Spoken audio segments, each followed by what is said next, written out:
스몰캡 실전 투자 시간입니다. 탐방을 통해서 발굴해낸 유망 종목을 소개를 해드리는 시간인데요. 특히나 지난번에 소개를 해주신 뷰웍스라든지 유엔젤 참으로 좋은 흐름 보이고 있어서 오늘 더욱더 기대가 됩니다. 자, 동양증권의 이상윤 책임연구원 나오셨습니다. 안녕하세요. 네, 안녕하십니까? 네, 오늘은 어떤 기업 탐방을 하고 오셨어요?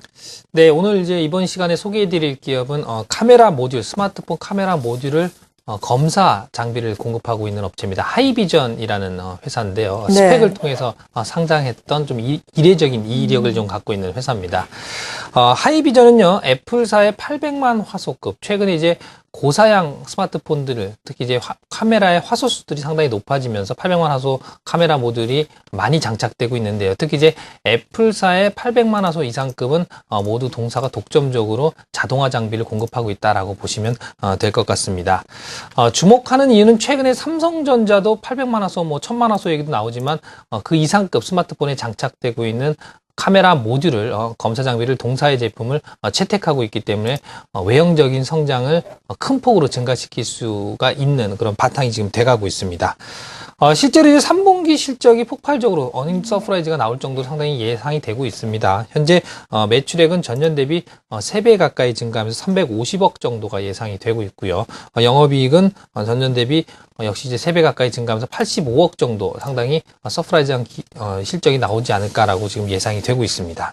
네, 실적 성장세가 무엇보다도 상당히 놀라운 것 같습니다. 애플의 또 독점이라는 부분도 그렇고요. 히든 챔피언이다 또 이런 이야기가 나오고 있는데 보다 구체적으로 어떤 것인지 소개를 좀 해주시죠.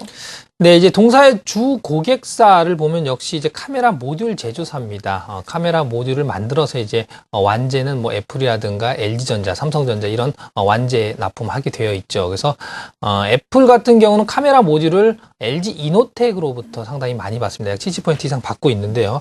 바로 이제 동사가 스마트폰 모듈 검사 장비를 LG 이노텍에 독점한다라는 점에서 애플의 주요 벤더다라고 보시면 될 것 같습니다. 뭐 애플 이외에도 삼성전자, LG전자 각각 이제 스마트폰을 만들고 있기 때문에 네. 다 같은 관점에서 동사의 제품을 쓰고 있다라고 보시면 될 것 같습니다.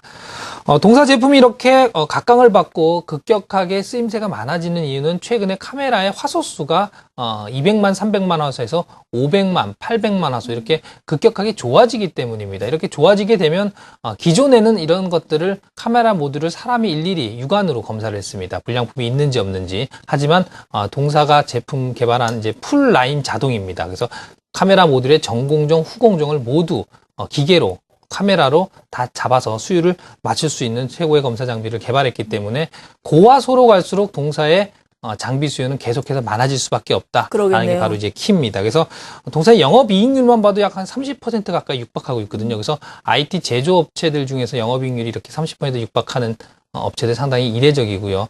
동사의 성장성 그리고 경쟁력들이 한꺼번에 다 보여주는 지표가 아닌가라고 생각을 하고 있습니다. 네, 말씀해 주신 것처럼 정말 스마트폰에 계속해서 내장되는 카메라 같은 경우에는 고화소화되는 추세이기 때문에 물론 갤럭시 S3라든지 아이폰 5가 나온 지는 얼마 안 됐지만 향후에 나오게 될 갤럭시 S4라든지 아이폰 6에도 적용이 될 수 있겠네요. 네, 그렇습니다. 현재는 이제 800만 화소급이 이제 최고 사양으로 지금 많이 이제 대중화되어 있고요. 예. 최근에 이제 펜텍이라든가 LG G폰 같은 경우는 1000만 화소 이상 고화소가 지금 채택되고 있는 상황입니다. 내년에 이제 기대작으로 말씀드리면 이제 삼성전자의 갤럭시 S4가 있을 것 같고요. 예. 아이폰 6 모델, 6 모델이 있을 것 같습니다. 이런 핸드폰에 역시 이제 1000만 화소 이상의 카메라 모듈 장착이 사실상 유력하게 되기 때문에 동사의 검사 장비 수요도 폭발적으로 증가할 수밖에 없다라고 생각을 하고 있습니다. 네. 그리고 또 중국과 관련해서 중국에서 스마트폰 제조업체들이 가파르게 성장을 하고 있다라고 들었거든요. 이 부분과 관련해서는 수혜되는 사항이 좀 없습니까? 네, 그렇습니다. 이제 최근에 이제 이 회사를 보는 관점, 이제 언제까지 카메라의 고화소 전쟁이 일어날 거냐, 1000만 화소, 2000만 화소, 3000만 화소, 무한대로 이제 카메라 화소 전쟁이 일어나지 않을 것을 예. 예상하고 있습니다.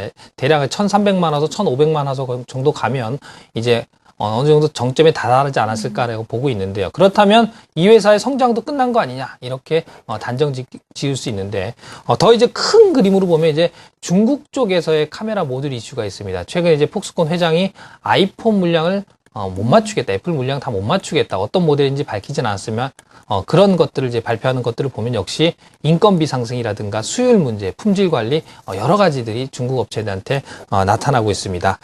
이런 것들을 해결해 줄 수 있는 게 바로 이제 장비의 자동화입니다. 자동화를 하게 되면 최근에 이제 폭스콘에서 일어났던 뭐 인건비 문제라든가 관리, 인력 관리의 문제, 또 수율의 문제 이런 것들을 중장기적으로 단기적으로 이제 장비 구입 비용이 들어가기 때문에 비용 증가로 이어질 수 있지만 장기적으로 보면 중국 회사들도 모듈 회사들도 특히 이제 폭스콘 같은 세계 최대 EMS 업체들도 장비의 자동화를 계속해서 할 수밖에 없다라고 하면 바로 이제 검사 장비, 자동화 장비인데 이런 것들을 만들고 있는 하이비전 같은 경우는 중장기적으로 상당히 전망이 밝다라고 논리적으로 이어서 설명을 좀 드릴 수 있을 것 같습니다.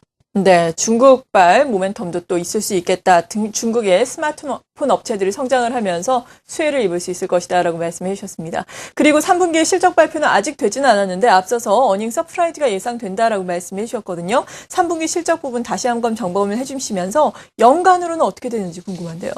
네, 앞서 설명드렸듯이 역시 이 회사가 이제 본격적으로 고화소 카메라가 런칭이 많이 되면서 3분기 실적은 상당히 좋아질 거다라고 설명을 좀 드렸습니다. 3분기 실적은 대략 초두에 설명드렸다시피 전년 대비 한 3배 가까이 나온다라고 보시면 될 것 같습니다. 380억 정도, 350억 정도 예상이 된다라고 보시면 될 것 같고요. 영업이익은 대략 85억 원 내외가 되지 않을까라고 생각을 하고 있습니다.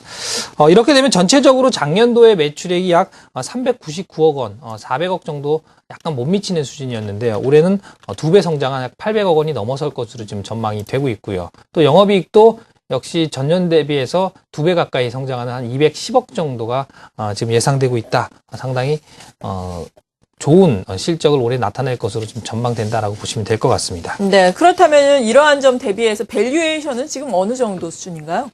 네, 이 회사가 이제 이렇게 좋은 장기 성장 스토리 그리고 또 뭐 높은 영업이익률, IT 내에서 최고 수준의 높은 영업이익률을 가지고 있고요. 그래서 여의도 기관 투자자들 이제 면담을 해보면 상당히 좋은 시각은 유지하고 있습니다. 예. 하지만 이제 선뜻 주식을 못 사는 이유는 상장 스토리에서 처음에 얘기했듯이 오버행 이슈가 상당히 많습니다. 그래서 스펙을 통해서 상장했기 때문에 관련 기관들이 들고 있는 BW라든가 뭐 금융 기관들이 들고 있는 BW도 상당히 많이 들고 있습니다. 그래서 그 오버행 이슈가 해결되지 않아서 주가가 뭐 추세적으로 상승을 못했던 건데요.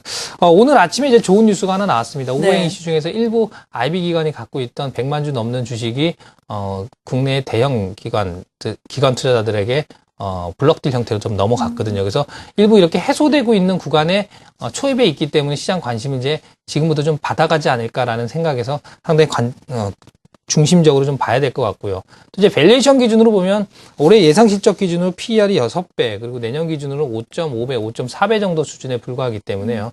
지금 이제 오버행 이슈로 억눌린 주가가 찬찬히 이제 단초가 좀 제대로 끼워지면서 내년에는 좀 더 큰 그림으로 접근할 수 있지 않을까라고 생각을 하고 있습니다. 네, 오버행 이슈가 좀 문제이긴 한데 이러한 부분들이 서서히 해결될 기미를 보이고 있다라고 말씀해 주시면서 오버행 이슈가 해결된다면 관심을 가져도 된다라고 말씀해 주셨습니다. 근데 해결된 다음에 관심을 가지면 좀 늦는 게 아닌지 그런 우려감도 있을 수 있겠는데요.